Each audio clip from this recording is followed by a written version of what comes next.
L'invité de la rédaction, présenté par Laura Sahin. Bonsoir Bruno Benjamin. Bonsoir Laura. Merci Bonsoir beaucoup. aux auditeurs. Merci beaucoup. Nous sommes en direct avec les auditeurs de Radio JM. Le rythme est assez intense ce week-end. C'est vrai Oui. qu'on se voit tous beaucoup, mais c'est important parce qu'on est à un moment important. On est à l'aube du 2e anniversaire du 7 octobre. On a envie de comprendre, Bruno Benjamin, le cap que vous voulez donner à votre mandat. Vous succédez à Fabienne Bendayan, qui a opéré ces 3 dernières années dans un climat qui a été extrêmement difficile. Quelle est votre priorité, à vous, nouveau président du CRIF Marseille-Provence ? Je l'ai précédé d'ailleurs. C'est vrai. Voilà. Et écoutez, de toutes les façons, c'est très clair. Le CRIF a un point de mire, un chemin qui est tracé. Et chemin faisant, on rajoute dans les missions du CRIF, on rajoute, si vous voulez, des actions, des prises de position, des événements qui font qu'on complète finalement ce triptyque qui est le soutien à Israël, d'accord, qui est le rappel de la mémoire, parce que sans la mémoire, on ne peut pas construire ni de présent, ni de futur. Et enfin, la lutte contre l'antisémitisme et le racisme. Et si vous voulez, je crois que ce qui est important, c'est de donner tout le cœur à l'ouvrage dans cette fonction. D'abord, c'est pas un titre, être président, c'est une charge, je l'ai déjà dit. Vous l'avez été, donc vous savez ce que ça représente. Tout à fait. On a un titre qui est celui de président, mais en réalité, c'est une charge lourde, surtout dans les périodes dans lesquelles nous vivons. Et ce qui nous importe, c'est de réussir, si vous voulez, à inverser les choses. Et c'est ce à quoi je vais m'atteler. Je vais tâcher de faire énormément de rencontres pour convaincre. Parce que quand j'entends dire que Israël est un État génocidaire, que Bibi Netanyahou pratique un génocide à Gaza, je crois qu'on est pleinement dans l'inversion des valeurs. On est dans le mensonge. On aggrave une situation qui l'est déjà, finalement, parce que on sait qu'il y a une guerre à Gaza, on sait qu'il y a des civils qui meurent, comme dans toutes les guerres. Mais quand on compare cette guerre à d'autres, celle-ci a été bien moins sanglante que celle que nous connaissons ailleurs aujourd'hui, en tous les cas, dans certains autres endroits de la planète. Donc, ce qui est insupportable, c'est que dès qu'Israël est confronté à une difficulté, dès qu'Israël est au cœur d'un conflit, ça fait d'abord les unes de tous les journaux au monde. Chacun s'exprime avec des gorges chaudes. Et finalement, on n'arrive pas à revenir au bon sens, à revenir à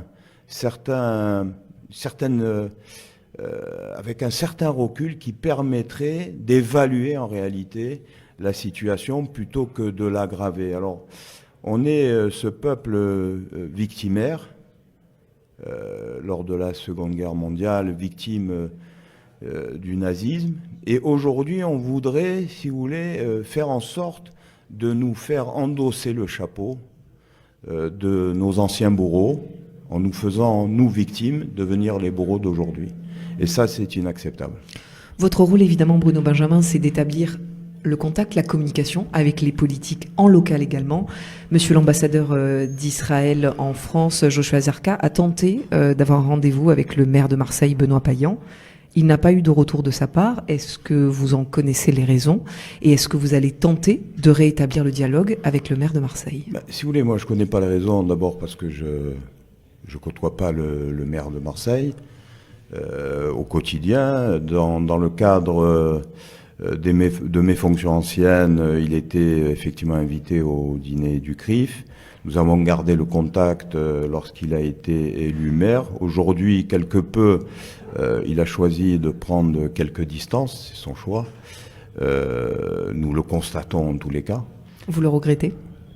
Je regrette que le maire de Marseille ne s'enquérisse pas effectivement d'une partie de sa population qui est meurtrie, qui est blessée Et je crois que effectivement, c'est le rôle d'un maire d'être auprès de tous ses administrés lorsqu'ils sont touchés au plus profond d'eux-mêmes. Et c'est dans ce sens, effectivement, que je regrette. Après, il a certainement ses raisons, que la raison ne connaît pas. En tous les cas, je n'ai pas l'explication de ces raisons. Mais j'espère, en tout cas, qu'il reviendra vers nous pour rétablir le contact.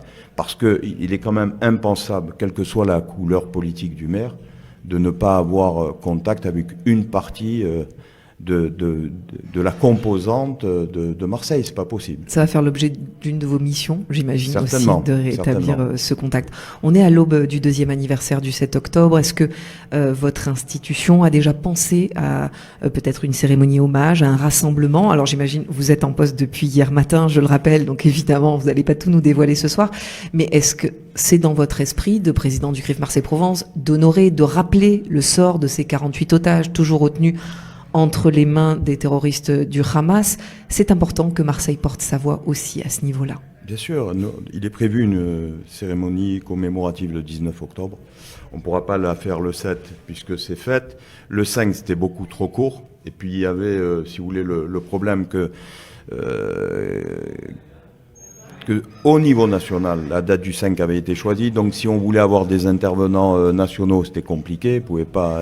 Ils n'ont pas encore le don d'ubiquité. Mais ce qui nous importe, c'est que le 19, on puisse réaliser cette commémoration, qu'elle puisse être, sensible à la période. On veut créer dans cette commémoration cette sensibilité en tous les cas pour toucher les cœurs, parce que je crois qu'aujourd'hui, finalement, tout passe. On fait fi finalement de ces 48 otages, on fait fi d'un mort, on fait fi de quelle manière en tous les cas il a été tué. Et je crois que le temps a cette emprise sur les sentiments. Et c'est à nous, finalement, à remettre au cœur de la pensée, au cœur de l'esprit, cette nécessité de se souvenir, de retrouver cette sensibilité du cœur, et non pas de redevenir ou de continuer à être, finalement, cette forme de robot, d'androïde qui fait que tout passe. Et puis, on n'arrive plus à ramener autour de nous, finalement, l'essentiel de ce que devrait être notre vie, c'est-à-dire mettre au cœur de notre vie l'humain. Il y a plus ce mode de pensée. Aujourd'hui, les gens sont individualistes, ils ne pensent qu'à eux, et je le regrette terriblement parce que je crois que tout le monde, finalement, peut donner à l'autre. Certaines personnalités ont cette vocation qui est, j'allais dire, quasiment génétique. D'autres qui l'ont pas, mais ça se travaille. Et je crois qu'on doit rappeler sans cesse qu'il y a encore des otages à Gaza, que le Hamas n'est pas un groupe humain. Ce sont des barbares, ce sont des terroristes. Ils ont envahi une partie d'Israël, ils ont tué de sang-froid 1300 personnes. Je passe sur les détails de leur exaction. Et on ne peut pas comparer un État comme Israël démocratique avec un groupement terroriste qui ne pense finalement qu'à éliminer l'autre de la surface de la Terre. Et je crois que ça, on l'a plus à l'esprit. Ça aussi, ça s'est banalisé. On est en train de mettre sur le même pied d'égalité Israël, une démocratie avec un État terroriste. Et je crois que il faut revenir à un certain bon sens. Il faut que les gens réapprennent finalement ce que sont les valeurs universelles. Dernière chose, c'est effectivement une guerre de l'information aussi ici sur notre sol en France, à Marseille, que vous devez mener, parce que vous l'avez dit, vous nous l'avez cité en exemple, finalement Israël est comparé à un État terroriste, à un groupe terroriste. C'est difficile aujourd'hui avec les fake news, les réseaux sociaux. Israël n'arrive pas, et il le dit très bien, monsieur l'ambassadeur nous a répondu ce matin face à des journalistes, finalement, cette guerre, elle est difficile aussi pour le pays. Comment vous, en tant que président du CRIF Marseille-Provence, vous allez réussir à gagner cette guerre de l'information à Marseille, dans la cité phocéenne? C'est une guerre contre la désinformation. d'accord ? Ce n'est plus une information, puisque l'information est tronquée, l'information est fausse, donc ça devient de la désinformation. Moi, ce que je dis toujours, je dis, écoutez, quand l'AFP diffuse un de ses communiqués, sur qui il s'est appuyé ? Sur des affidés du Hamas qui sont dans Gaza, qui portent le turban du Hamas et qui se prennent en photo avec les chefs du Hamas. Comment peuvent-ils donner une information qui soit vraie, qui soit le reflet de la vérité, qui soit factuelle? Au contraire, c'est une information tronquée. Donc, l'information est dirigée, d'accord, par ce groupe terroriste. Et ce qui me désole, c'est que les médias internationaux reprennent cette information sans même la vérifier et qui la diffusent dans leur circuit Certains le font et font marche arrière par la suite, mais le mal est déjà fait. C'est trop tard, le mal est fait, donc je crois qu'il faut vérifier l'information à la source et bien évidemment refuser de livrer l'information telle qu'on la reçoit, parce que on sait pertinemment que l'information est tronquée et qu'elle abuse finalement, y compris les esprits saints, parce qu'il y a des esprits saints qui pensent qu'il y a véritablement 200 ou 300 000 morts à Gaza, que les 60-70% sont des victimes de Tsahal et qui sont des civils, ce qui est faux et archi faux. On le sait très bien que Gaza, depuis des lustres, est un nid de terroristes. Bien évidemment qu'il y a des civils, bien évidemment qu'il y a des gens qui ne pensent pas comme le Hamas, mais ils sont tellement sous l'emprise du Hamas que leur esprit est pollué. Ce sont aussi des prisonniers du Hamas, c'est important de le rappeler. Merci Absolument. beaucoup Bruno Benjamin, Avec président plaisir. du CRIF Marseille-Provence. Merci. On vous laisse regagner la soirée. Beaucoup.